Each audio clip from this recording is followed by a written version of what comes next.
Hello everyone, good morning. Sound check. Boleh dengarkah?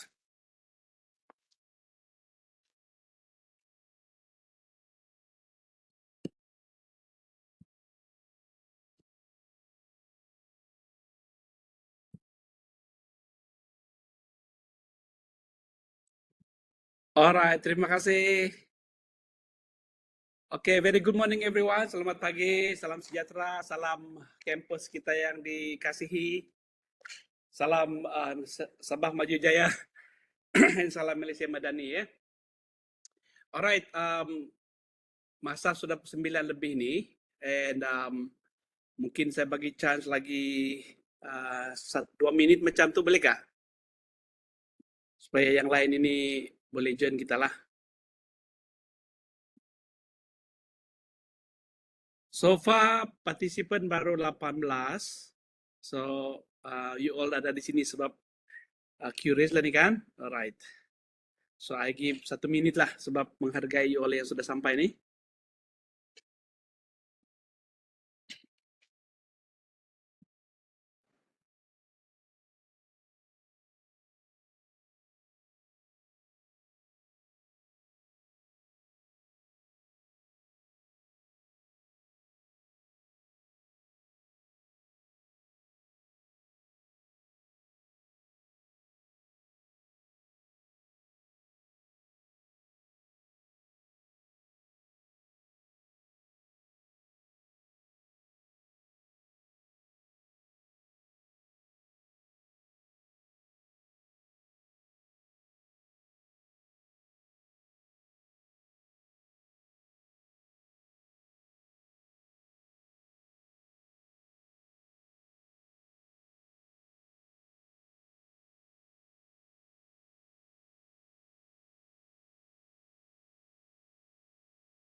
Alright, boleh share dengan kawan-kawan lagi. This open to everyone who is interested to know what is the policy.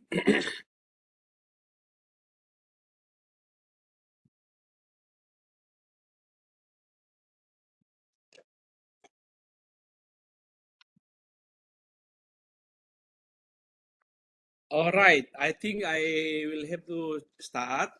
Urus Setia sudah record ya? Confirm dulu sih, sebelum saya akan bincangkan, ramai akan tanya, minta salinan rekaman ya.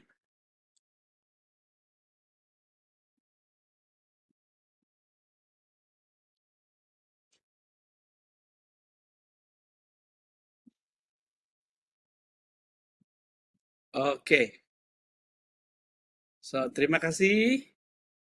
So alright, bahasa saya campur-campur lah. Izinkan saya bercampur-campur bahasa. And then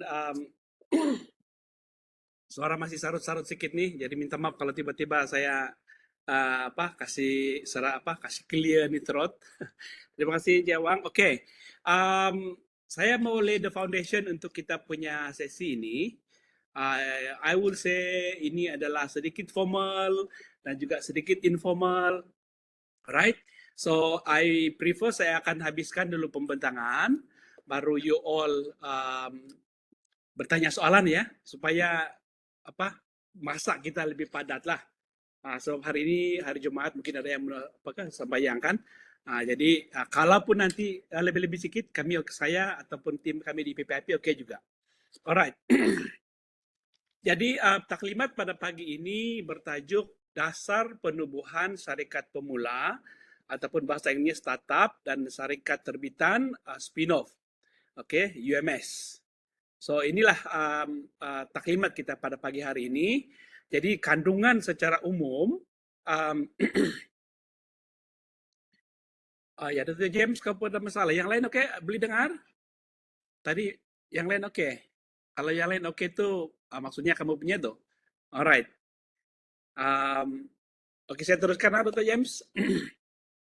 Saya akan bagi a little bit of background and I will jump into the uh, pernyataan dasar tuh yang menjadi asas kepada dasar ini, dan saya akan masuk bagi tumpuan juga kepada tata cara permohonan dan apalagi secara detail proses itu. So inilah kandungan umum pembentangan pada pagi hari ini ya. Oke, next slide. Alright, the first saya memulakan dengan mengatakan kepada semua yang dengar bahwa dasar dan garis panduan penubuhan Syarikat Pemula dan Syarikat Terbitan UMS telah pun diluluskan oleh Lembaga Pengurusan Universiti LPU pada 6 Disember 2024. So, seperti yang kita maklum, LPU merupakan puncak kuasa tertinggi di universiti ini untuk memutuskan segala dasar-dasar baru di universiti ini. Jadi maksudnya dasar ini boleh sudah dilaksanakan ya. Jadi ini yang pertama saya mau tegaskan ataupun maklumkan kepada rakan-rakan pensyarah dan juga warga UMS. Next slide. Nah, sedikit sebagai latar belakang untuk makluman rakan-rakan semua, seperti yang kita tahu, KPT telah mengemaskini penilaian MAIRA, dan di mana pada tahun lepas sebenarnya telah bermula di mana ada kriteria baru telah ditambah, dan bukan hanya kepada research university, tetapi juga kepada universiti-universiti lain. Jadi apa itu? Yaitu penubuhan syarikat pemula dan juga syarikat terbitan ini. Sebelum ini kita tidak diminta. Jadi sebelum ini kita hanya mengkomersialkan, dan ekoran daripada MAIRA ini jugalah sebenarnya yang membuatkan universiti mau tidak mau perlu menyegerakan kelulusan dasar ini. Jadi inilah sedikit latar belakangnya, dan setakat ini KPI yang kita ada mengambil kira markah penuh yang ditetapkan oleh pihak MAIRA, kita perlu mencapai sekurang-kurangnya ataupun 5 aktif suso pada tahun semasa itu. Okey, ada 5 dan bagi kita kalau pertama kali adalah 5. Jadi maksudnya setiap tahun perlu ada 5 suso baru yang dihasilkan, dan daripada 5 itu perlu ada 5 yang aktif. So ini sudah membayangkan kemungkinan adanya suso yang terpaksa ditutup ataupun diberhentikan ya. So dari segi markah pula masing-masing 1.5 kalau aktif, manakala bagi suso baru adalah 0.5 bagi 1. Right, next. Nah, saya suka bagi kita penjelasan ini supaya kita pun jelas dari segi definisi. Oke, untuk makluman rakan-rakan semua, definisi dalam MAIRA itu sebenarnya lebih umum ya, di mana dalam MAIRA, syarikat pemula atau startup ini didefinisikan sebagai syarikat dalam peringkat pertama operasi. Biasanya dibiayai oleh pengasas keusahawanannya semasa tempoh permulaan awal yang berasaskan teknologi yang dibangunkan. Ini startup. Manakala spin-off atau syarikat terbitan, penciptaan syarikat bebas melalui penjualan atau pengedaran saham baharu perniagaan sedia ada, syarikat induk. Ini dia punya definisi MAIRA. So, bila kita di UMS, bila membahas dan mau lebih spesifik lagi definisi kita, maka inilah definisi dalam dasar SUSO UMS ya. Nah, syarikat ataupun apa ini syarikat pemula?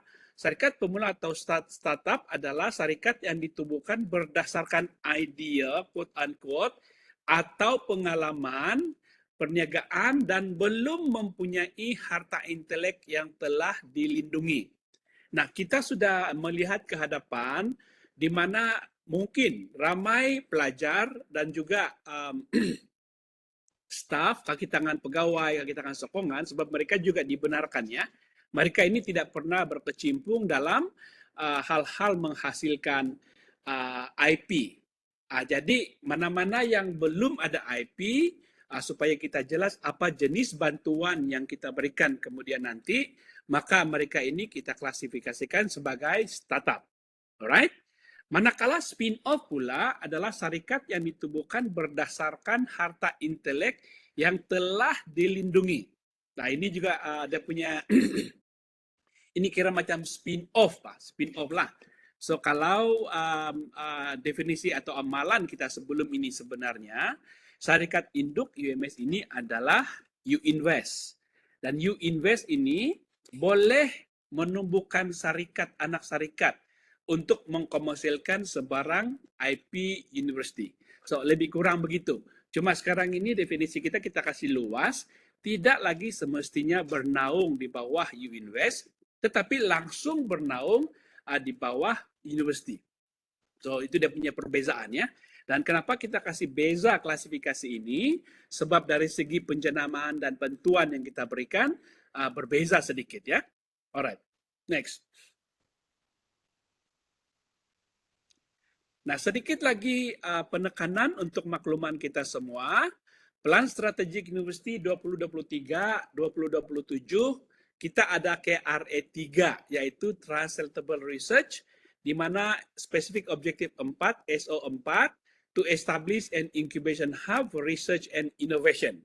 Nah, untuk makluman rekan-rekan pensyarah semua, inilah juga yang kami di PPIP menggunakan plan strategik ini untuk menggesa universiti mengasingkan dana khusus untuk memastikan KRE 3 ini dapat dicapai. Ya, alright, next.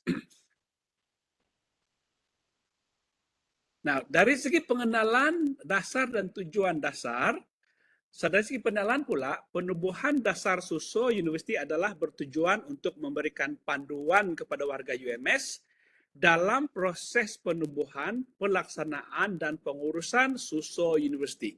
Ini dia punya pengenalan. Manakala tujuan dasar SUSO meningkatkan aktiviti keusahawanan dalam kalangan warga UMS. Nah, kalau saya gunakan warga ini merujuk kepada pensyarah, kaki tangan pentadbiran, pegawai, dan juga pelajar. Asal dia bernaung ada kaitan dengan UMS, secara langsung itu kita namakan sebagai warga. Alright, yang kedua tujuan dasar ini adalah meningkatkan James Sader Echo. Baru hilang. Terima kasih, James. Alright. Yang kedua adalah meningkatkan bilangan syarikat SME, Small Medium di Sabah. Sebab ini juga kita sering mendapat respon ataupun inilah KPT punya responsibility supaya universiti menyumbang kepada perindustrian ataupun keusahawanan di peringkat negeri dan juga kebangsaan ya. Yang ketiga adalah meningkatkan pendapatan universiti. Nah, sedikit saya bagi penjelasan di sini. Kita sudah sering dengar bagaimana universiti ini struggling sebenarnya ya untuk sustain kita punya universiti ini sebab perbelanjaan universiti saban tahun meningkat, gaji kita meningkat. Manakala uang masuk pula semakin beli kata menyusut, apalagi kalau kita bergantung sepenuhnya kepada budget-budget ataupun dana-dana kerajaan. Jadi universiti untuk makluman kita semua sedang rancak ini sebenarnya ya untuk memikirkan bersama bagaimana pendanaan universiti, refinance the university. Jadi ini yang di pihak atasan ya, yang melibatkan kementerian dan juga semualah. Alright, saya sambung saya punya bateri dulu lah. Tiba-tiba ada yang keluar sudah yang habis bateri.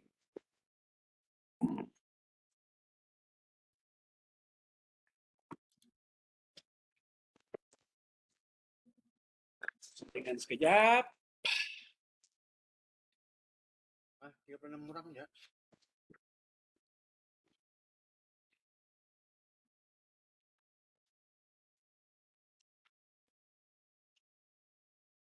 Alright.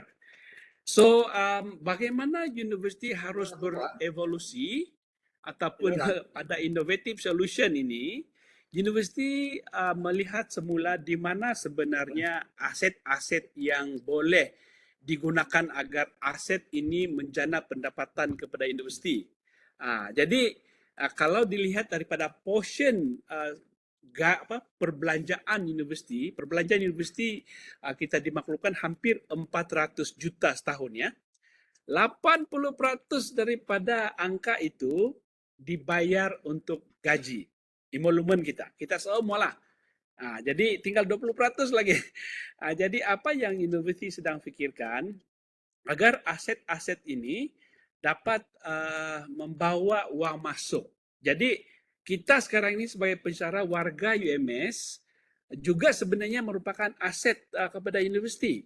Jadi inilah yang dilihat sekarang melalui dasar ini agar kita diberi kebebasan win-win lah di kalangan warga dan juga pihak universiti. Alright.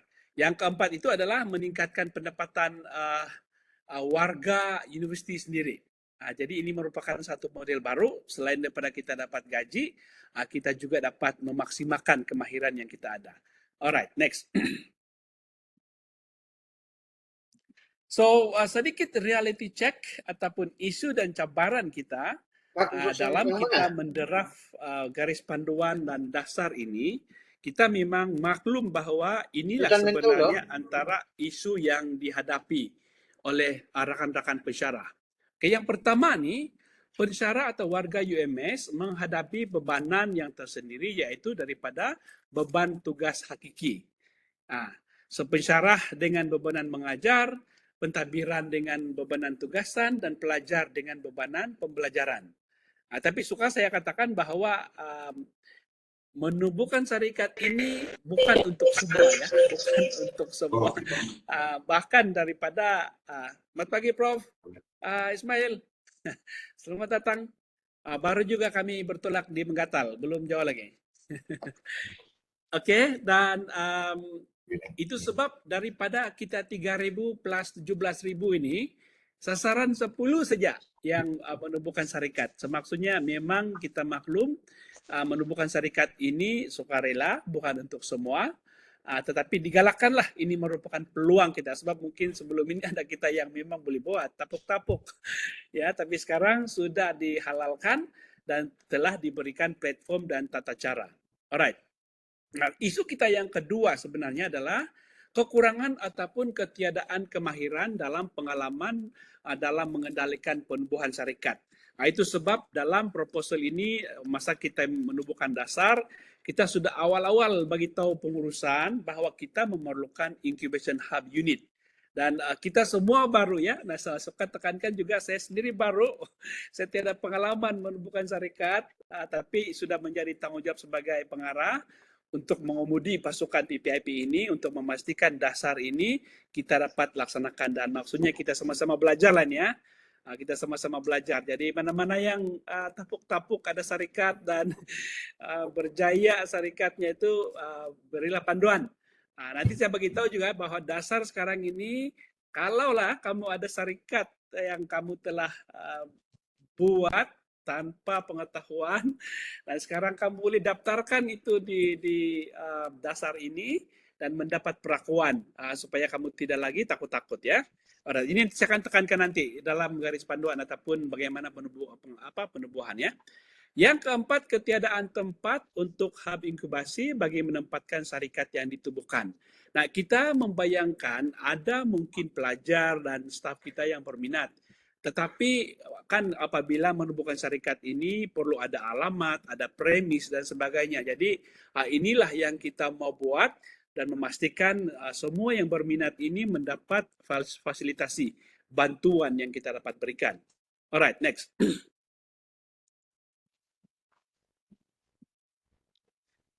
So, dasar penubuhan syarikat, prinsip dan penyataan dasar, ini lagi saya go through supaya kamu tidak payah susah-susah lagi baca dasar itu. Tapi sudah pasti kamu perlu baca lagi ya, kami akan edarkan dasar itu supaya orang lebih baca dan menghayati kertas dasar yang telah diluluskan oleh LPU itu. Next slide. Oke, dari segi prinsip dasar startup spin-off ini, yang pertama, UMS komited dalam menggalakkan pembudayaan keusahawanan. Yang kedua, penjanaan pendapatan kepada UMS melalui sumbangan syarikat SUSO yang ditubuhkan oleh warga UMS dengan kelulusan universiti. Yang ketiga, harta intelek dan kepakaran UMS perlu dikomersialkan melalui syarikat terbitan bagi memastikan manfaat kepada universiti dan masyarakat. Keempat, pekomersialan yang tidak menggunakan harta intelek UMS perlu melalui syarikat pemula bagi memastikan membawa manfaat kepada semua pihak. Yang kelima, setiap syarikat SUSO perlu bernaung di bawah hub inkubasi setelah mendapat kelulusan sehingga bergraduasi ataupun diberhentikan. Nanti saya akan jelaskan apa maksud graduate ini ya, sebab kita ada masuk dalam incubation dan graduate. Nanti saya akan perincikan term-term ini nanti ya. Dan yang keenam adalah UMS tidak mempunyai liability atas setiap syarikat SUSO yang ditubuhkan.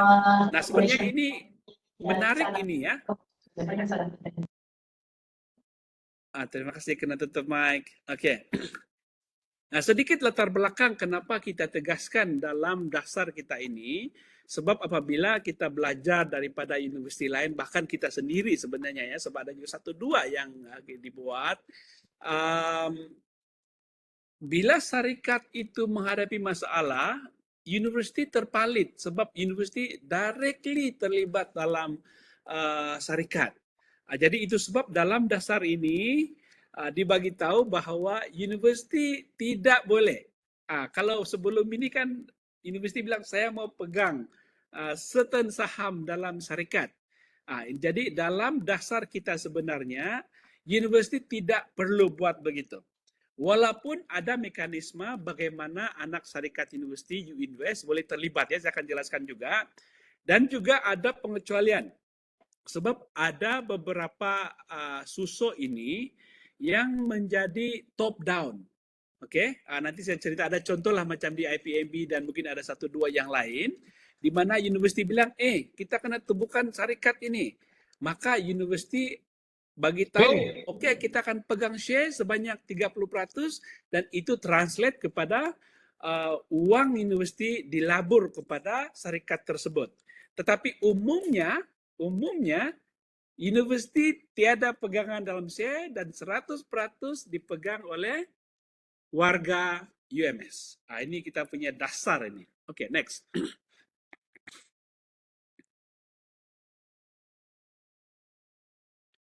Alright, dari segi yang berikutnya ya, penyataan dasar ini, bagi syarikat terbitan, 2 jenis perniagaan yang berdaftar melalui Akta Syarikat 2016, Akta 777 dibenarkan untuk menjadi syarikat UMS, yaitu Syarikat Sendirian Berhad SDN, Sendirian Berhad, dan Syarikat Perkongsian Liability Terhad PLT. Nah, saya mau bagi tahu di sini kalau bilang bolehkah kalau enterprise, bolehkah kalau sijil perniagaan? Jawapan dia adalah tidak boleh. Namun begitu, sebab ini baru, kita pun masih baru dan tidak tahu setakat mana kemampuan ataupun minat pensyarah atau adakah kita mampu capai. Jadi apa yang saya katakan, apabila dibuka permohonan nanti, kamu boleh memohon, teruskan memohon dan biarlah jawatan kuasa yang ditubuhkan itu nanti membuat keputusan. Sama ada syarat tertentu yang diberi kelulusan, misalnya buat dulu enterprise, kemudian syarikat sendirian berhad. Tapi umumnya jawaban dia, kalau nanti ada katakannya 20 yang memohon, 10 sudah mau sendirian berhad, 10 lagi memohon enterprise. Jawaban dia memang enterprise itu tidak lulus lah. Yang lulus hanya sendirian berhad. Lebih kurang begitulah. Tapi ini pun belum muktamad. Yang muktamad nanti adalah keputusan jawatan kuasa apabila rakan-rakan pensyarah semua memohon ya. Manakala bagi syarikat pemula, 4 jenis perniagaan yang berdaftar dibenarkannya itu sendirian berhad, seperkongsian liability terhad, perniagaan tunggal, perniagaan perkongsian. Ini semua tertakluk kepada akta syarikat terkini. Nah, terus terang ya, kalau kamu tanya saya pun tidak boleh jelaskan lagi dengan lebih terperinci maksud-maksud perdagangan tunggal dan perkongsian itu ya. Sebab kita belum buat, saya sendiri memang terus terang tidak pernah ada syarikat. Jadi itulah nanti apabila sudah memohon, kita akan minta bimbingan daripada SSM. Untuk makluman rekan-rekan pensyarah semua, kami sudah mulai initiate perhubungan dengan pihak SSM Suruhanjaya Syarikat Malaysia, dan mereka siap untuk memberi bantuan dari segi penjelasan keperluan-keperluan dan terma-terma itu ya. Alright, next. So bersambung, PPIP merupakan urus setia bagi pelaksanaan dasar ini. Segala permohonan berkaitan pengurusan dan pengurusan susu perlu melalui PPIP. Alright. Yang berikutnya, warga UMS yang telah mempunyai syarikat sendiri atau pegangan saham dalam sebuah syarikat boleh mendaftarkan syarikat tersebut sebagai syarikat pemula atau terbitan tertakluk kepada syarat-syarat yang dinyatakan dalam dasar dan garis panduan. Ini yang saya katakan tadi itu. Oke, kalau kamu sudah ada, boleh tertakluklah. Nanti apa syarat-syarat itu ada di situ. Alright? Oke. Yang berikutnya, warga UMS yang terlibat dengan syarikat pemula atau terbitan ini diberikan kebenaran melalui Ketua Pusat Tanggungjawab PTJ untuk menjalankan aktiviti pengkomersialan di syarikat tanpa mengganggu tugas-tugas hakiki. Jadi maksudnya di sini dasar kita memang menggarisbawahi bahwa peranan kita sebagai pensyarah, sebagai kalau pegawai dan juga pelajar kekal sama ya. Kekal sama. Jadi kita tidak boleh minta diskaun. Misalnya subjek mengajar. Nah, kalaupun boleh, itu dinamakan kita tertakluk kepada budi bicara dekan ataupun pengarah masing-masing. So, maksudnya mungkin dia katakan boleh, tetapi pada dasarnya puncak kuasa adalah pensyarah harus jalankan tugas hakiki. Inilah dia lah. Okay? Alright, yang keempat, warga UMS yang terlibat dengan syarikat pemula terbitan layak diberikan cuti sabbatical atau cuti-cuti bergaji yang lain. Nah, maksud ini memang tidak ada cuti khas diberikan ya. Tetapi kalau misalnya pensyarah mau fokus, maka boleh memohon cuti-cuti yang sedia ada. Dan keutamaan kelulusan akan diberikan tertakluk dengan kelulusan dekan dan juga pengarah itu ya, sebab mereka yang manage dari segi keperluan tenaga pengajar misalnya. Alright, next.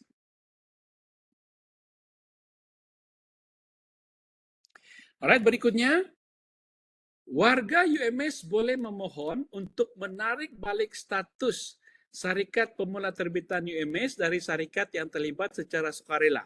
Semaksudnya kalau di tengah-tengah pengoperasian dalam masa 3 tahun, boleh tarik diri. Boleh tarik diri. Okay? Tapi kalau sudah graduate, kita mengambil maklum sajalah. Sebab sudah graduate nanti ya. Yang ketiga berikutnya, universiti berhak untuk menuntut ganti rugi akibat daripada penamatan suso dan mengikut terma perjanjian. Nah, ini merujuk nanti kalau ada benda-benda tertentu yang digunakan oleh syarikat dan dibenarkan tapi akhirnya membawa kerugian. Salah satu nanti kita sedang usahakan supaya ada dana pinjaman ya. So ini nanti saya akan ceritakan juga di bahagian akhir taklimat ini. Nah, kalau rugi kena bayar balik. Itu yang disebutlah. Cuma di sini disebut berhak menuntut ganti rugi ya. Oke, yang berikutnya adalah segala kos berkaitan penubuhan syarikat pemula terbitan adalah di bawah tanggungan warga atau pemegang share terbesar dalam syarikat atau mana-mana tabung, melainkan peruntukan mengurus universiti. Jadi maksudnya apabila nanti rekan-rekan pensyarah diluluskan untuk menubuhkan syarikat, jadi segala kos untuk pendaftaran syarikat itu harus ditanggung oleh pensyarah, oleh warga UMS. Ataupun kalau awal-awal sudah ada pemegang saham lainnya, ini juga nanti kita akan masuk teknikal, sebab kita benarkan Oke, startup ini melibatkan pihak luar. Tapi pensyarah harus ada pegangan dalam startup tersebut ataupun spin-off ya Suso. So kamulah yang akan membayar pendaftaran syarikat itu. Alright, next. Alright, yang berikutnya ini adalah hub inkubasi ataupun incubation hub. Apa ini hub inkubasi? So, dasar SUSO bertujuan untuk mengatasi dan menyelesaikan permasalahan yang dihadapi tersebut dengan kaedah penubuhan hub inkubasi. So, kita di bawah PPIP ini ada unit ini, oke? Okay? Dan hub inkubasi akan ditubuh di bawah PPIP dengan pasukan yang berkemahiran lah, incubation hub unit. So, ini pun kita develop kemahiran kita gunakan sumber yang sedia ada, tapi cara kami ini bagaimana supaya kami ada lonjakan dari segi kemahiran. Kami akan bekerjasama dengan pihak seperti MTDC untuk makluman rakan pensyarah. Kita akan sign MOU dengan MTDC. Kita telah sign dengan Beranti dan kita akan terus bekerjasama dengan pihak seperti InScan, dengan Sinik dan beberapa yang biasa dengan hal-hal inilah. Ya, kita punya capacity building. Yang ketiga, hub inkubasi ataupun incubation hub juga merujuk kepada ruang reka yang mempunyai tabir urus tersendiri, incubation hub maker space. Nah, apa yang kita maksudkan ini, kita sebenarnya membayangkan sebab kita melihat model di Oxford. Di Oxford ini mereka ada beberapa bangunan incubation hub unit mereka ya. So kita juga membayangkan sebab kita sekarang ini di UMS ada 4 kluster penyelidikan. Jadi kita membayangkan vision supaya setiap kluster ini nanti akan ada satu dia punya incubation hub building ataupun incubation hub center dia. So inilah yang kita namakan sebagai makerspace, di mana mana-mana yang diluluskan itu akan masuk di bangunan tersebut dan mematangkan dia punya perniagaan sehingga cukup matang dan dia boleh beroperasi di luar sana nanti. Jadi dari segi konsep ini yang kita bayangkan, tetapi kita mengambil maklum juga banyak startup ini mungkin yang berbentuk seperti syarikat perunding dan sebagainya yang tidak pun memerlukan ruang fizikal tapi mungkin memerlukan untuk premis dan pendaftaran alamat ya. Alright. Yang keempat adalah konsep untuk permohonan penubuhan syarikat SUSO dibuat jawatan kuasa yang berkemahiran yang terdiri daripada menilai, memantau dan lain-lain. So ini yang akan kita buatlah unit ini. Alright. Secara umumnya unit ini dipantau oleh pengarah PPIP ya. Alright. Next. Nah, ini yang saya mau tekankan, dia punya proses penubuhan SUSO ini. So, ini dia punya ringkasan flowchart. So, ada 3 komponen kalau kamu nampak di sana. Komponen sebelah kiri saya ini adalah komponen memohon, masuk. Manakala di tengah-tengah adalah incubation hub dan komponen sebelah kanan saya adalah yang bergraduate. Nah, let me explain ya. So, proses untuk memohon menubuhkan SUSO, dia bermula dengan permohonan. Adanya permohonan daripada warga UMS dan ini akan dinilai oleh jawatan kuasa penilai SUSO. So, jawatan kuasa penilai ini akan terdiri daripada pihak PPIP, beberapa yang kita lantik, beberapa pakar dalaman kita. Kita juga akan panggil MTDC, sebab ini rekan kita dan ada beberapa dalam panduan kita adanya wakil industri dalam penilai supaya mereka dapat membantu universiti memberi penilaian mana satu permohonan yang berpotensi berjaya dan itulah yang akan diluluskan ya.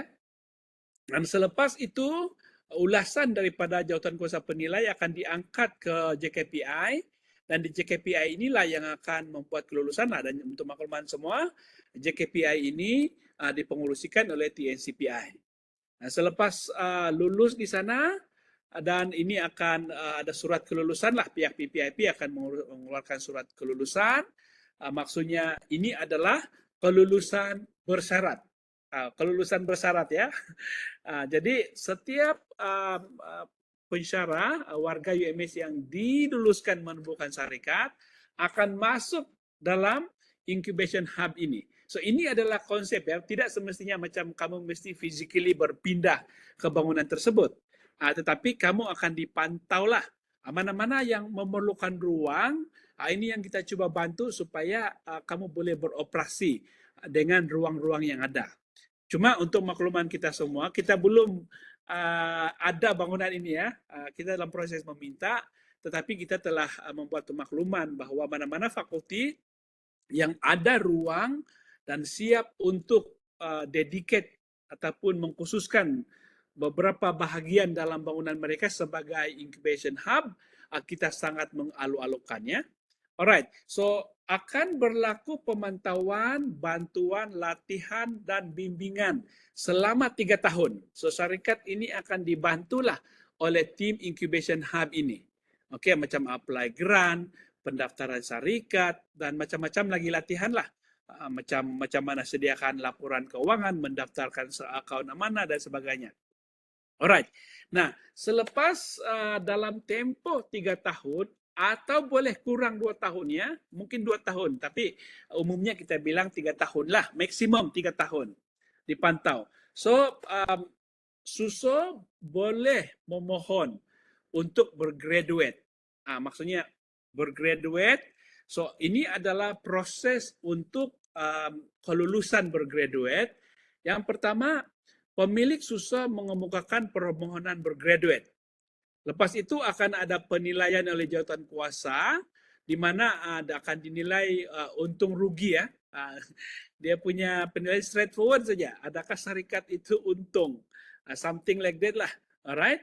So kalau rugi, surat arahan penutupan SUSO, pemilik perlu membayar ganti rugi seperti dalam perjanjian. Ini merujuk kepada kalau misalnya SUSO, kalau ada dana nanti mereka apply dana, misalnya dana pinjaman universiti itu. Nah kalau rugi tutup kena bayar balik. Maksudnya itu adalah pinjaman lah. Ini nanti akan jelaskan lagi ya. Alright. Nah kalau untung, the next level adalah penilaian pihak UInvest untuk memiliki equity 20% dalam SUSO. Ini kita kasih jelas dalam dasar, di mana UInvest ada first right to refuse pegangan equity, pegangan share juga sebanyak 20% dalam syarikat SUSO itu. Oke, tidak semestinya, tapi mereka kena tanya dulu. Cuma berapa amount itu akan ditentukan bersama hasil daripada company SUSO evaluation tuh. Berapa nilai 20% itu, misalnya mungkin 20% itu bernilai 200.000 sebagai contoh, mana atau syarikat kamu sudah jadi besar kan, ataupun 20.000. So ini akan dibincang bersama dan adalah dia punya tata cara pengiraan, dan kalau UInvest bersetuju, SUSO itu tidak boleh menolak. Jadi di situ pun nanti akan ada perundingan lagi, cuma memang jelas dia 20 saja, majority share masih dipegang oleh pensyarah, dan juga mungkin kalau dia ada rakan strategik, maka maksudnya keputusan masih majority dipegang oleh warga UMS tersebut ya. Nah, kalau lebih daripada 20%, kalau warga bilang tidak mau, warga UMS itu ada kuasa ya. Begitu. So kalau sama-sama oke, lebih tinggi, ini boleh tertakluk kepada persetujuan bersama. Alright. Nah, selepas itu baru akan ada penilaian dan kelulusan oleh JKPI. Sama macam memohon tadi itu, kalau gagal akan ada surat arahan penutupan SUSO, pemilik perlu membayar ganti rugi seperti dalam perjanjian. Oke, kalau lulus, maka ada surat kelulusan SUSO bergraduat. Nah, ini dia punya term secara umum lagi ya. Dalam bergraduate nanti itu, dalam tempo 3 tahun, kena ada surat perjanjian di antara UMS dan SUSO. So, apa inti perjanjian itu? Yang pertama adalah SUSO perlu membayar fee pelesenan. Oke, pelesenan IP sebanyak 10.000. Kita lock ini kepada 10.000 sebab ini adalah marka Maira. Kita pun tidak mau kasih pening-pening kita punya SUSO. We go for the minimum. kita akan minta dalam tempo 3 tahun itu ya. Perjanjian ini kena kasih settle dan kena bayar. Alright. Manakala inilah bagaimana universiti mendapat daripada susu ini, di mana dalam perjanjian ini akan diikat di sana, susu akan membayar royalti sebanyak 5% jualan kasar tahunan. Ini pun kita lock saja satu nilai ini. Okay, 5% ya. Gross revenue nih, gross sale. Right? Okay, next.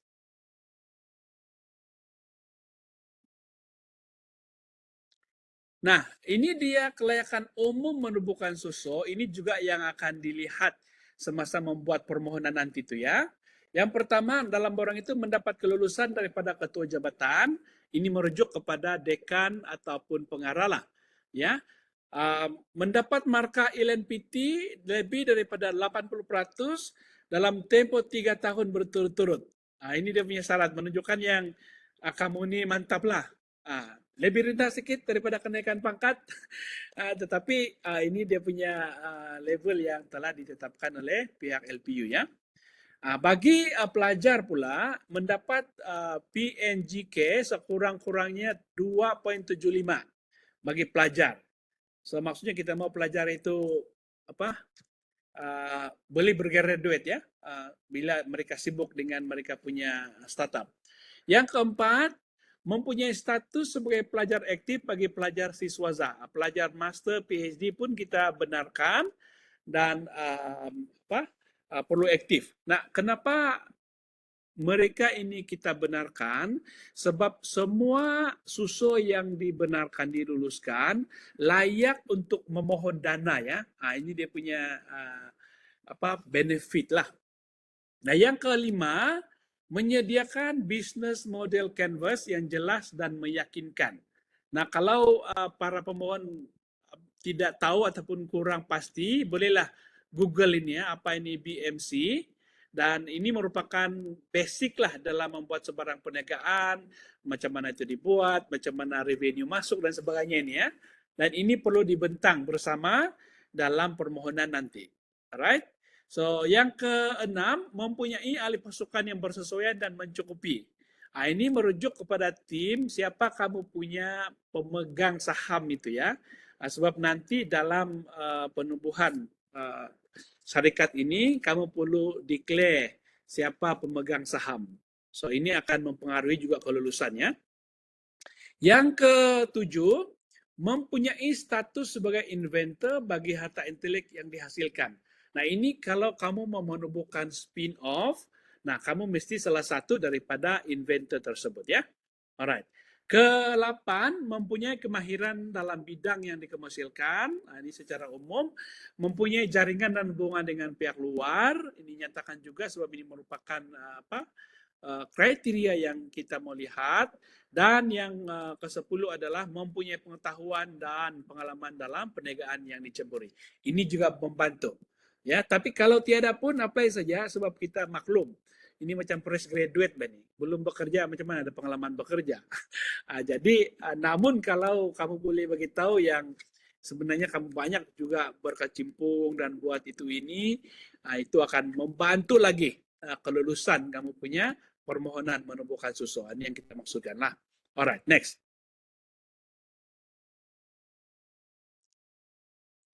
Alright, ini merupakan deklarasi statement yang kita mau katakan. Penubuhan susu tertakluk sepenuhnya kepada syarat, peraturan dan amalan Suruhanjaya Syarikat Malaysia (SSM). Nah, dasar penubuhan susu UMS tertakluk sepenuhnya kepada sebarang akta dan peraturan yang berkaitan dan berkuat kuasa di peringkat negeri dan kebangsaan. Jadi apa-apa yang kita tidak sebut ataupun tidak perjelaskan di sini, itu maksudnya by right automatic ini kita tertakluk kepada undang-undang negara lah. Ini maksud ini ya. Alright, next. Nah, ini adalah keperluan asas dalam pendaftaran syarikat. Ini kira macam pemakluman lah.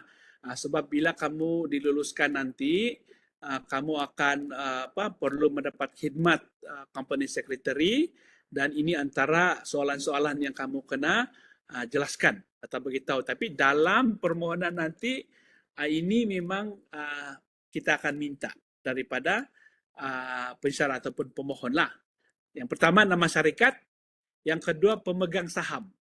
Siapa yang pegang saham itu perlu dinyatakan dalam permohonan. Yang ketiga modal berbayar, paid up capital. Ini pun kena nyatakan apa ini paid up capital adalah uang yang dikasih masuk dalam akaun syarikat itu nanti. Kalau bilang kamu ada 20.000, itu perlu declare dan itu berkaitan dengan pemegang saham itu ya, sebab dalam pemegang saham kalau ada beberapa orang kamu akan dinyatakan berapa peratus masing-masing punya pegangan itu, dan itu translate same ratio kepada modal berbayar itu. Sebagai contoh, kalau si E dia bilang 20% untuk 100.000 maka dia bayar 20.000 macam tu ya, dan berikutnya lah. Alright, so ini adalah yang dimasukkan dalam akaun syarikat untuk pengoperasian lah. Nah, yang keempat yang perlu declare adalah modal dibenarkan ataupun authorized capital. Ini awal-awal kita minta. Ini adalah berapa amount yang pihak suso itu dibenarkan untuk kasih keluar. Karena bagi tahu. Sebagai contoh dalam duit 100 tadi itu mungkin kamu bilang sekali bayar keluar ini hanya 20.000 ataupun lebih lagi, ataupun katakanlah 2 juta. Ini amount yang boleh di authorize lah. Alright, so kedua-dua ini boleh bertambah, berkurang mengikut persetujuan pemegang saham itu ya, semasa syarikat itu beroperasi. Alright, next. So, hub inkubasi, dalam hub inkubasi syarikat susu akan mendapatkan bantuan atau khidmat seperti berikut. Khidmat setelah pejabat atau company secretary bagi tujuan membantu pemohon dalam pendaftaran syarikat. Okey. Kita akan sedang engage dan beberapa lain nih, supaya maksudnya apabila ada permohonan kita boleh nyatakan senarai misalnya company secretary yang boleh kita engage mereka punya servis. So mereka ini profesional lah, sama seperti patent agent, sama seperti guaman begitu ya. Okey, yang kedua adalah pembukaan akaun syarikat, membantu pemohon dalam membuka akaun syarikat dengan cara yang betul dan selamat. Penyediaan akaun penyata, latihan pengoperasian syarikat juga akan turut diberikan. So kita engage lah dengan mana-mana training providers ya. Ini yang kita maksudkan ini. Permohonan dana ini pun kita akan bantu dan facilitate bersama.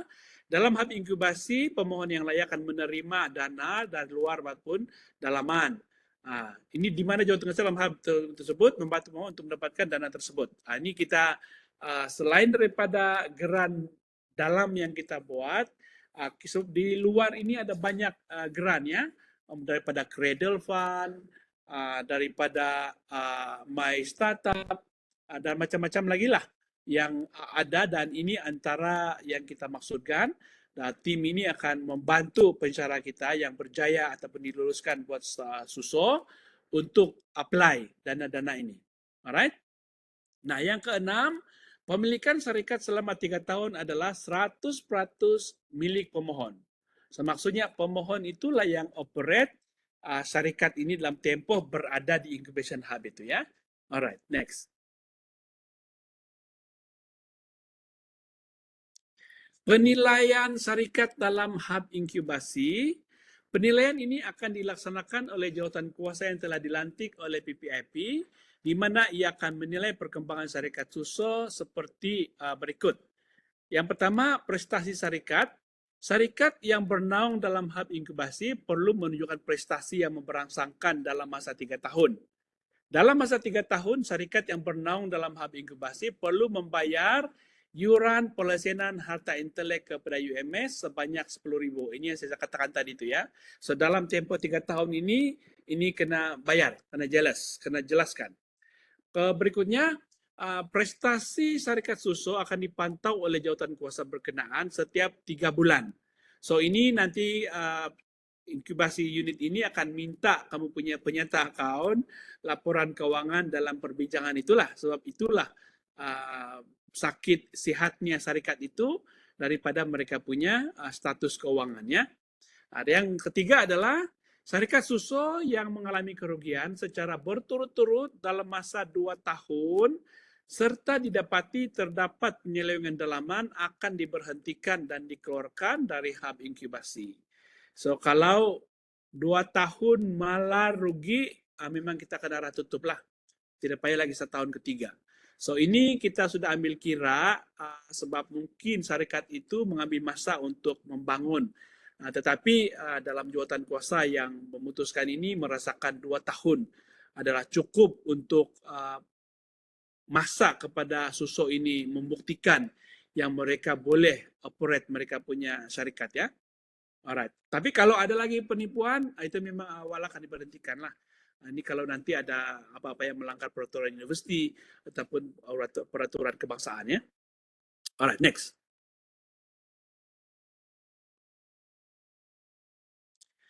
So, kriteria penamatan SUSO sebelum bergraduasi. Ini maksudnya kamu kan diberi tempo, bukan kamu. SUSO itu diberikan tempo 3 tahun, tetapi belum sampai 3 tahun pun sudah diberhentikan. Ini dia punya kriteria tuh. Syarikat tidak mempunyai aktiviti perniagaan dalam tempo 6 bulan berturut-turut. Maksudnya, pemohon sudah diluluskan, tapi dia tidak buat apa-apa dalam tempo 6 bulan itu. So, kalau tiada aktiviti, memang akan diarahkan untuk tutup ya. Kebenaran itu akan ditarik balik. Kedua, syarikat telah beroperasi dalam keadaan kerugian selama 2 tahun berturut-turut. Oke, kalau tahun pertama rugi, tahun kedua untung, oke lah sudah. Tapi kalau pertama rugi, kedua rugi, itu akan ditutup, akan diarahkan tutup ya. So, yang ketiga, syarikat menyalahgunakan status yang mau membolehkan reputasi universiti terjejas. Oke, terjejas. Ini memang blanket arahan universiti lah ya. Keempat, pemilik syarikat tidak mematuhi undang-undang dan peraturan yang termaktub di bawah perundangan universiti dan Malaysia. Yang kata-kata tadi. Yang kelima, syarikat telah menjalankan aktiviti yang tidak selari dengan tujuan asal penubuhan syarikat.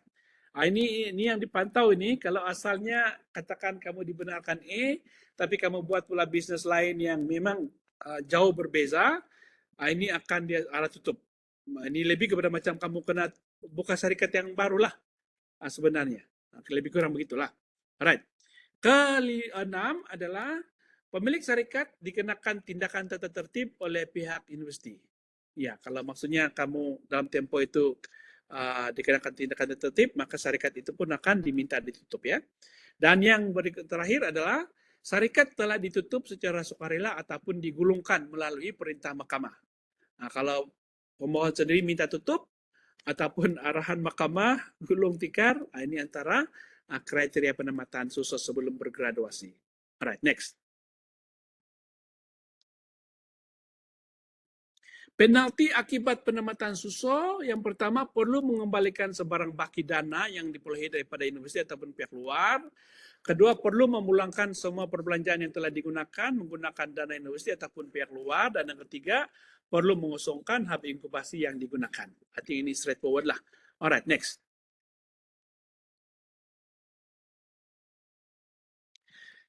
Oke, syarat syarikat bergraduasi dari hub inkubasi. Ini yang tempo 3 tahun itu ya. Mempunyai untung bersih melebihi 5.000 sebulan. Ini agak loose dia punya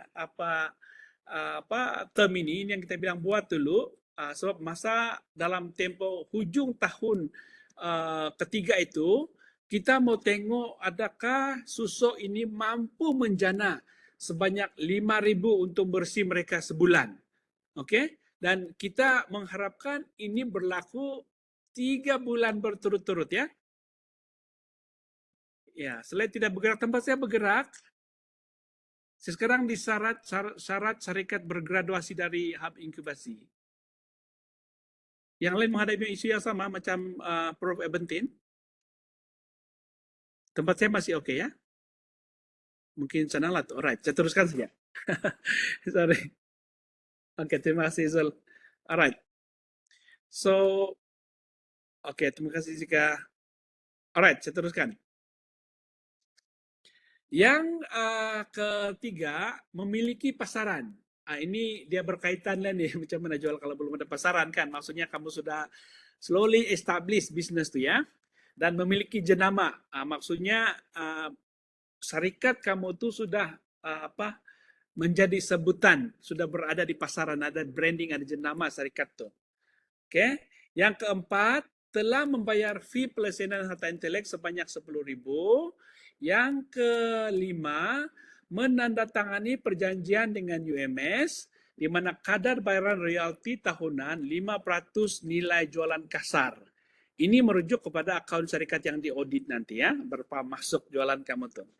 Yang terakhir adalah memperoleh pelaburan kapital daripada Uinvest atau memiliki keupayaan keuangan yang mencukupi untuk mengembangkan perniagaan di luar. So maksudnya apabila berkembang keluar nanti itu kamu perlu mungkin ada yang memerlukan suntikan daripada Uinvest. Kalau misalnya Uinvest mau bagi 20% itu chances memang syarikat itu digraduasikan lah. Ataupun dalam tempoh 3 tahun itu syarikat itu sudah menjana keuangan, maka dia memang layak bergraduate. Alright, next. So, yang berikutnya syarikat yang berregulasi daripada hub inkubasi. Syarikat susu yang telah berregulasi daripada hub inkubasi bebas untuk menjalankan perniagaan tanpa pemantauan daripada hub inkubasi. Nah, maksudnya kan semasa dalam hub inkubasi setiap 3 bulan kamu kena bagi laporan keuangan dipantau oleh tim ini. Tetapi selepas bergraduate tiada sudah. Tiada yang pantau. UMS tidak akan pantau, PPIP tidak akan pantau, Incubation Hub tidak akan pantau, kita cuma pantau dari segi kutip bayaran royalti itu. Sama seperti pelesinan lain lah. Alright, ada borang kami hantar, kamu kena isi dan beritahu berapa kamu punya jualan kasar dan itulah kami akan hantar invoice. Begitu ya. Syarikat tersebut perlu mengosongkan dan meninggalkan inkubasi yang telah digunakan. Ini kalau Suso itu menggunakan ruang universiti dalam makerspace itu, nah bila mereka bergraduate tidak boleh, mereka harus keluar dan bagi startup baru pula masuk ya. Yang berikutnya adalah syarikat Suso yang telah bergraduasi juga dipohon untuk terus memberikan sumbangan kepada UMS dari segi pameran. Kami mungkin akan hubungi kamu. Ini adalah kita punya alumni Suso, alumni SME begitu. Memberi pemberian grant industri, latihan industri kepada pelajar dan pensyarah dan kerjasama dalam permohonan projek. Jadi inilah 4 yang kita harapkan kerjasama di antara Suso yang bergraduat dengan UMS. Next.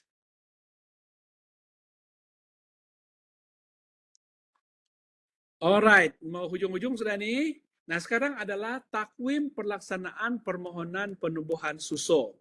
Jadi, kamu boleh hantar bila-bila masa ya. Boleh hantar, tetapi kami akan proses permohonan itu hanya 3 kali dalam setahun. Maksudnya setiap 4 bulan saja. Sebab proses penilaian itu mengambil masa ya. Jadi kami tidak boleh satu apply terus kami proses begitu. So harus kumpul supaya ada proper jawatan kuasa yang duduk dan menilai dan angkat ke JKPI. Alright? So dari segi KPI kami, keputusan harus diberikan kepada pemohon 2 bulan yang berikutnya. Jadi kamu tengok di mana kamu apply. Alright, senota permohonan untuk menubuhkan Suso dibuka 3 kali setahun. Permohonan seperti yang saya katakan tadi lah. Dan permohonan dibuat menggunakan borang yang disediakan oleh PPIP. So borang ini akan kami bagi dan inilah yang kamu perlu isi setiap kali kamu akan membuat permohonan ini ya. Alright, next. Alright, di hujung slide, I think ini last slide. Dana bantuan penubuhan Suso. Nah, untuk makluman semua, ini adalah dana yang diluluskan bersama dalam garis panduan. Tetapi untuk makluman pensyarah, dana ini bukan pihak bendahari bagi kepada PPIP lamsam begitu ya. Menurut bendahari, kita mengambil maklum kelulusan LPU dan kelulusan pinjaman itu tertakluk case by case. Maksudnya kita akan buka dan apabila dalam penilaian kami itu kita rekomen, input bendahari itu akan signifikan lah. Ini merujuk kepada kemampuan universiti dalam masa semasa. Alright, so kita sebut ini sebagai dana pinjaman dan bukan dana grant ya. So ini adalah loan. Oke, loan dengan had maksimum 100.000. Oke, syarat bagi pinjaman ini, dana ini digunakan sebagai modal permulaan perniagaan Suso. Kedua, Suso yang diberhentikan perlu memulangkan baki pinjaman dan membayar balik jumlah pinjaman yang telah digunakan. Ini yang saya sebut tadi tuh. Ini merujuk kalau apply ini ya. So ini tidak semestinya ya. So maksudnya kalau ada Suso yang tidak perlu dana ini tidak payah. Oke, dan mungkin ada yang perlu, maka ini adalah option yang kami coba dapatkan untuk universiti ya. Alright, yang ketiga ini yang menarik. Pinjaman ini ditukar menjadi geran kepada Suso yang layak dan berjaya bergraduat dari hub inkubasi. Ini kami sudah maklumkan universiti ini. So kalau graduate, kalau mereka buat pinjaman, mereka tidak perlu bayar balik. So itu adalah convert sebagai grant. Ini sebenarnya motivasi kepada warga untuk sungguh-sungguh kasih jalan mereka punya Suso sehingga berjaya, dan itu merupakan sumbangan universiti lah. Begitu. Alright, next. So dari segi urus setia, inilah dia akan punya ini di bawah Dr. Bam ini. Staff yang ada sekarang ini adalah Encik Mixius Sumpongol. Oke, untuk makluman rekan-rekan pensyarah. Tapi untuk makluman, kami juga sebenarnya minta untuk staffing line up yang baru. Seperti yang kami maklum, Encik Mixius ini juga in charge bahagian pertandingan inovasi ya. Jadi tidak cukup tangan dia tuh. So kami sedang minta universiti supaya adanya staff baru yang diberikan kepada kami lah. Ini untuk makluman. Tapi kami tidak tunggu, kami akan proses menggunakan apa kemampuan kami yang ada, dan kami akan cuba berikan perkhidmatan yang terbaik kepada rakan-rakan pensyarah semua ya. Alright, next. Alright, so I think itu saja. Terima kasih semua. So bolehlah keluar slide ini dan kita buka sesi ini untuk Q&A. So saya buka. So, saya tengok ada yang tanya-tanya soalan, saya coba scroll dan kalau yang saya jumpa itu saya akan baca ya. So, kalau tidak terjumpa kamu angkat tangan dan bertanya ya. So, yang last ini yang saya nampak daripada Dr. Alwi, soalan dia macam ni, pensyarah yang berminat perlu menubuhkan syarikat. Jika pendaftaran sebagai Suso gagal, adakah pensyarah berkenan tidak menyalahi peraturan dan ada syarikat? Jika dia tutup semula, kerugian agak besar terutama sedang berhad. Dr. Alwi boleh kasih jelas soalan ini, macam saya tidak berapa paham.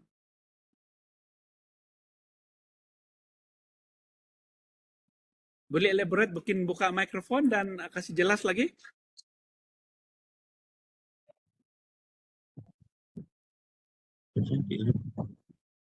Satu yang saya buat salah.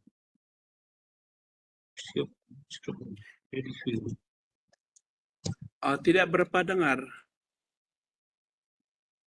Atau saya coba kasih jelas lah apa yang saya paham lah kan. Jika pendaftaran, pendaftaran ini apabila diluluskan, tidak ada pendaftaran yang gagal ya. Sebab to the best of our knowledge ini, ya silakan. Subhanallah, ini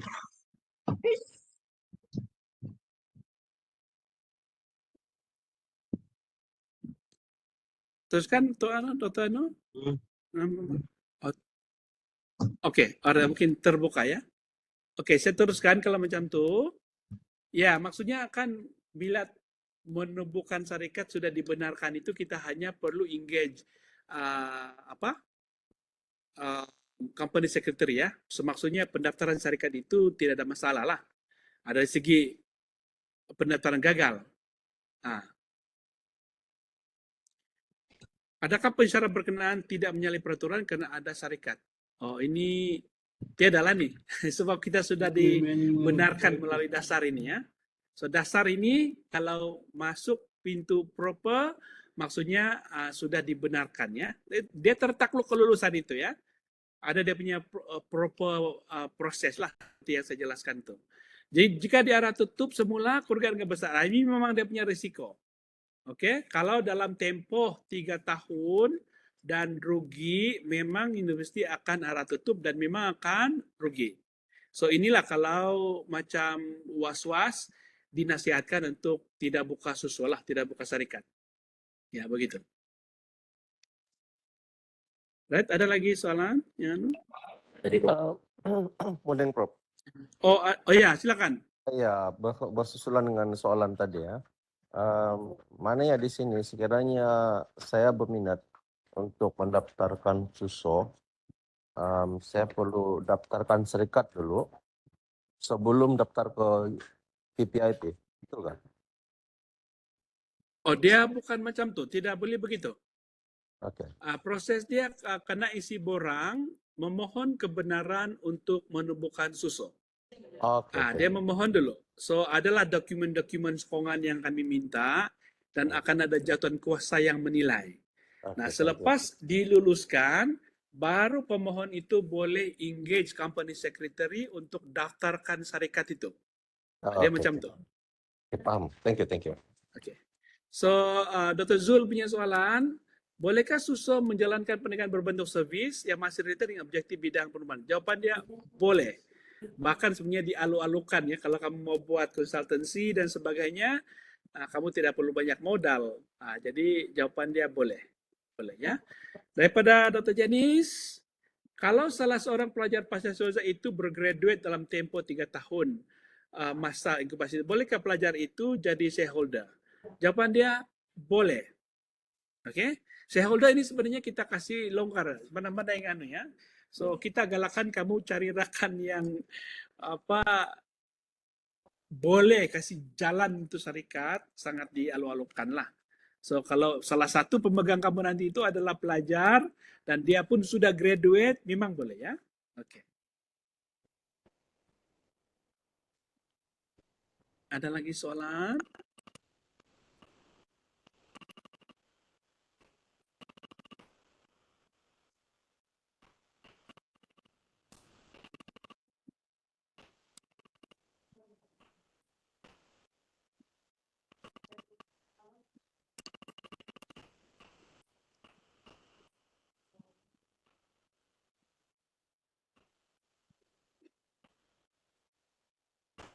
Nah, untuk makluman rekan-rekan pensyarah, ada beberapa ini yang diminta untuk tubuhkan startup ya. Jadi itu case lain sedikit. Sebagai contoh mungkin IPMB, ekonomi biru, ini dua dalam radar kami yang TNC sendiri turun tangan dan minta mereka tubuhkan sosok inilah.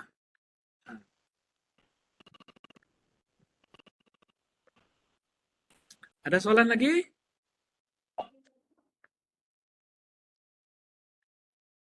So pastikan kalau ada urus setia untuk daftar kehadiran untuk bantu dapatkan CPD point. Ya, Jen ada bagi di sana. Sila isi, kami coba hantar kepada BSM supaya masing-masing dapat CPD point.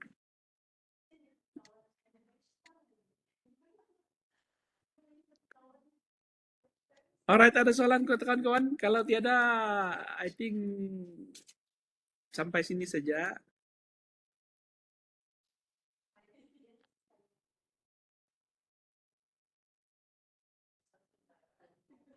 Oke, daripada Dr. James, adakah semua link peraturan berkaitan dengan tata sedia ada di Universiti Lem Kira? Bagi ini, ya, kita akan sediakan bagi peraturan ini, tapi yang paling penting nanti kamu apply dulu, sebab di situ baru kita tahu apa yang kita langgar, apa yang kita tidak langgar ya. Nanti yang penting kamu ada tempo sampai bulan Februari ini. Kita lazimnya bila kita bagi bulan itu merujuk pada ujung bulan lah. Setiap bulan yang saya sebutkan dalam takwim itu adalah minggu terakhir atau hari terakhir dalam bulan berkenaan ya. Ya. Alright, so kalau tiada saya anggap penjelasan jelas. tinggal lagi Selamat kamu selamat bertindak lah ini kan. selamat pagi. Oh, ada, silakan. Dengar. Okey, Rakib dari FPL.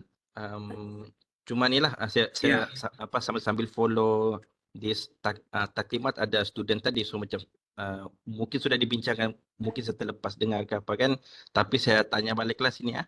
Okey, contoh kalau kita sudah ada syarikat startup tadi tu. Okey, bagaimana pula dengan isu macam penggunaan fasiliti universiti? Contoh kan yang saya pernah fikirkan macam buka satu syarikat jual bongkar cendawan. So, tapi dia melibatkan penggunaan fasiliti universiti lah macam makmal, dia punya sterilizer dan sebagainya lah. So, adakah penggunaan fasiliti universiti dibenarkan? Thank you. alright. Terima kasih soalan yang baik. Jawapan dia ini adalah tertakluk apa terma perjanjian semasa dalam inkubasi itu. So pada dasarnya boleh, sebab itulah kita mau meminimumkan kos dan memaksimalkan pendapatan suso itu dengan menggunakan pakai kemudahan-kemudahan yang ada di universiti, tapi tertakluk, ya itulah katakan tertakluk kepada kelulusan PTJ itu, perbincangan nanti di situ tuh. Dia macam tu. Dan ini akan translate kepada mungkin adanya pegangan universiti dalam share syarikat tu. Tapi pada dasarnya memang kita benarkan. Ini harus ada perbincangan dengan mana-mana yang digunakan itulah. Right? So soalan Dr. Dia ada Janice, adakah melibatkan projek? profit sharing semua tu kan? Ya, betul. Itu nanti akan masuk dalam perjanjian tuh. Ini yang kamu kena jelaskan. Ya, tapi pada dasarnya profit sharing itu telah saya jelaskan tadi, kita lock kepada 5% nilai jualan kasar. Okay. Adakah proyek perundingan yang dijalankan oleh SUSO dalam hub inkubasi dikirim dalam? Jawabannya iya, bahkan ini masuk dalam Maira ya, besar dia punya Maira tuh. So tadi kiraan yang saya jelaskan baru itu dalam 0.5 dan yang konsisten itu dalam 1.5 ya. Besar tuh. So adakah kenaikan pangkat untuk peserta SUSO? Ini tertakluk kepada yang memberikan pangkat, tetapi sebab ini yang universiti mau, sudah pasti ini akan mengambil kira ya. Ini saya tidak boleh menjawab, tapi saya berikan pandangan aja awang ya. Universiti maklum tuh. Dan inilah yang akan, ini sedikit. Prof, morning Prof. Ya, Sorry ya, mau tanya, because sebenarnya bila kita mau buat syarikat nih kan adalah sesuatu yang sebenarnya bukan saya nih, tapi saya tengok kawan-kawan yang ada syarikat bukannya mudah. Jadi artinya apalagi kalau produk kita, produk yang baru kan, yang belum lagi terbukti di pasaran, apa semua itu. Jadi tadi ada saya kurang jelas lah, sebab syarikat pemula dia artinya pemula ni is startup. betul. Okey, syarikat pemula startup dia boleh juga masih lagi pemilikan tunggal ataupun lesen RM30 lah, begitu. Betul. Dr. Albi boleh kasih mute kau punya mic ya? Dengar kami per bulan kau. Ya, okey, jadi Jawapan dia kalau boleh, jawab apply dulu dan memang kita akan tengok sebab kita sekarang ini belum dapat gambaran secara umum sejauh mana kekuatan pensyarah kita apabila mencuba untuk menubuhkan startup ni. Jadi dari segi itu baru kita lihat. So saya punya jangkaan kita akan longgar sikit sebab kita tidak tahu kekuatan kita. Dan di situ universiti coba membantu startup ini sehingga mereka boleh berjaya tuh. So dari segi spiritnya begitu. Ya, satu lagi kan Prof, basically ada lagi satu tu pendapatan keuntungan mesti 5,000 per bulan. Itu saya rasa agak berat juga lah. Kalau boleh per tahun lah, sebab kadang-kadang sebab kita ni produk baru, ada bulan yang kita sales very low, ada barangkali kita jual, kita panggil lump sum sales apa begitulah. Ya, jadi mungkin kalau setiap bulan tidak mencapai 5,000, 3 bulan tiba-tiba bulan kelima dia dapat kan. Jadi mungkin ditengoklah juga faktor-faktor begitu. Dan satu lagi saya ingin tanya, sabbatical. sabbatical ni kalau yang saya faham lah, kalau macam saya ni yang tiada PhD ni tidak layak untuk memohon sabbatical. Jadi adakah sabbatical untuk Suso ni berbeza dengan sabbatical yang sedia ada? Itu saja Prof. Terima kasih Prof. Terima kasih Jawang, soalan yang sangat relevan. Ini orang berpengalaman yang tanya ini. Alright, jawapannya macam ni. Memang nilai itu kami memang bahas itu lama dalam apabila menetapkan kertas kerja dibentang kepada LPU. So kita ambil kira memang akan ada dia punya cabaran. So tapi untuk kasih masuk dalam kertas ini kami letakkan nilai itulah 5,000 itu. Pun begitu kami maklum nanti apabila syarikat sudah beroperasi akan ada budi bicara syarikat itu. So that's why ukalnya dia mesti untung. Berapa nilai untung itu kita akan masih tolerate apalagi permulaan ini. Jadi itulah yang saya boleh katakan lah. Oke, akan ada dia punya flexibility. Yang kedua itu adalah sabbatical. Definisi sabbatical dia satu saja. Dia memang tidak ada bilang sabbatical sebab dia ada startup. Tidak. Dia ada sabbatical mengikut garis panduan sabbatical yang sedia ada dan dia akan memohon menggunakan cuti itulah. Jadi sama ada ketua jabatan kasih lulus tidak lulus itu memang tertakluk pada berbicara mereka itu. Cuma kita maklum dan minta pihak pengurusan supaya memberi keutamaan kelulusan kepada pensyarah yang ada startup untuk diberikan cuti sabbatical itu. Itu dia punya penjelasan ketetapan lah. Alright? Jelas? Alright, saya baca yang lagi dalam sini ya. Oke, Dr. James, selain permohonan modal dari Jabatan Bendahari, ada sebut pinjaman dari New Invest, pun peranan New Invest. Dia bukan pinjamannya, ini adalah macam dia beli share, dia pegang equity. Sebab isu ini sebenarnya sedikit latar belakang lah, sebab New Invest ini anak syarikat universiti. So, bagaimana universiti membantu anak syarikat ini sehingga dia berjaya. So, dia harus membuat bisnis lah. Jadi, bagaimana dia melabur kepada bisnis, dia melihat kepada Suso yang sedang membangun itu. So, maksudnya dia terlibat kepada mana-mana yang memang bila dia nampak macam sangat bagus kan. So, disitulah dia masuk. Tapi dia bukan main masuk begitu saja. Dia harus bawa duit. Cuma dia akan ada pegangan saham lah. Ada pegangan equity sebanyak 20% tuh. Cuma berapa equivalent nilai syarikat itu akan ditentukan semasa tuh. Itu maksud dia tuh. Alright, daripada Dr. Zul, ada unit lain yang mana pendiri syarikat Suso diberikan kelonggaran kehadiran keberadaan di universiti. Misalnya ada jadwal 3 hari universiti, ada KMS. Alright, jawaban dia, kita tiada. So itu yang dibuat dulu. Bagi kita adalah menggunakan sebarang kebenaran keluar pejabat yang sedia ada. Jadi tapi ini perlu memohon ketua jabatan dan mendapat kelulusan kebenaran kerja luar pejabat yang sedia ada tu. Kan kita ada boleh keluar tetapi kalau bilang lantak itulah you are entitled to that. So ini lama kami bincang ini isu ini ya. So UMS bilang tidak. So kita pun akurlah apabila pihak pengurusan membuat ketetapan begitu. Tapi pun begitu penjelasan yang mereka berikan buat dulu, tengok keperluan, kalau wujud keperluan nanti kita akan tambah baik garis panduan itulah dengan memasukkan macam jadwal di luar itu. Oke? So ini di pohon case by case itu, Dr. Zul. Oke?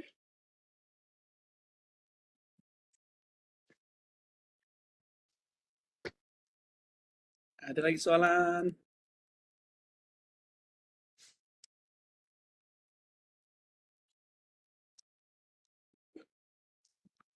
Alright, I think tiada sudah soalan.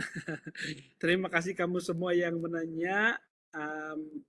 Borang belum lagi kami upload. Kami sedang sedikit lagi perhalusi untuk bagi, tapi kriteria macam yang saya jelaskan tadi, ada kriteria BMC apa semua tuh, apa nama syarikat, siapa pemegang share, kamu sediakan ya, apa kamu punya paid up capital, kamu kena bincang awal-awal, itu antara yang akan perlu kamu tulis dalam borang permohonan nanti. Alright? So itu kami akan edarkan paling minggu depan lah. Kami akan bagi bersama dengan dasar ini. Oke? Dasar dan garis panduannya. Dan mulai hantar, tarik tutup adalah hujung bulan Februari. Untuk permohonan menumbuhkan startup ini. Nah, kecuali yang ada beberapa case tuh yang pengurusan minta cepat ya. Nah, itu nanti terus berbincang dengan kami lah. Bagaimana kita buat. Masih ikut ini dasar yang telah diluluskan dan cuma ada dia punya laluan hasil bagi yang top down itu ya. Nah, ini saya merujuk kepada IPMB dan ekonomi biru tuh. Oke, I think sampai sini saja taklimat ini. So, terima kasih semua dan kita coba ini benda baru bagi kita semua dan kita lihat bagaimana kita boleh maju ke depan lah. Alright, dengan itu saya sudahi. Terima kasih dan all the best untuk semua. Selamat hari Jumat. Bye-bye.